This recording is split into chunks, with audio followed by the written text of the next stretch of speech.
Hello বন্ধু, তোমরা কেমন আছো? আশা করি ভালো আছো। তোমাদের আশীর্বাদে আমরা চলছি। এই যে রান্না বান্না চলছে, কেন বলো তো? আমাদের কীর্তন হলো, সেই কীর্তনটা শেষ হয়ে গেছে।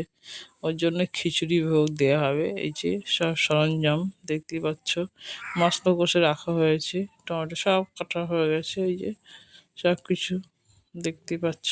আর ভিডিওটা কেউ স্কিপ করবে না, প্রথম থেকে শেষ পর্যন্ত দেখবে, ঠিক আছে? এই যে খিচড়ি কিছুই রান্না হয়ে গেছে, কিছু কিছু রান্না হয়ে গেছে। এই যে রান্নার কালারটা খুব সুন্দর হয়েছে না?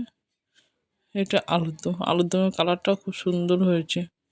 দেখতে দর্শনধারী, খেতে গুণ বিচারী। দেখতে ভালো হলে খেতেও ভালো হবে। এই যে অনেক মনে করে 20,000 25,000 লোক খাবে, সেই সেই সরঞ্জাম করা হয়েছে। এই যে দাঁড়িয়ে আছি। এর সামনে বার তোমরা পারলে আসবে আমাদের এই বছরকার মতো। এই যে মহাপ্রভু চিড়ার ভোগ, বাটি তুলে দিচ্ছে, এগুলো সবকে দেওয়া হবে, বিতরণ করা হবে প্রথম ব্যাচে।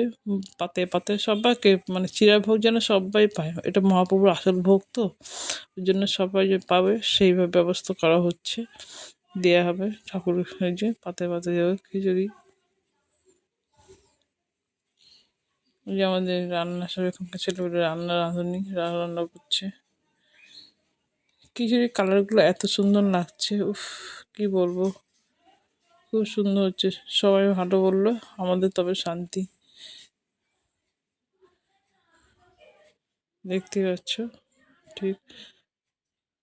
এই যে খেতে বসে গেছে। আমার ভিডিওটা ভালো লাগলে লাইক করবে, শেয়ার করবে, কমেন্ট করবে, আর অবশ্যই জানাবে, আর একটু সাবস্ক্রাইব করবে।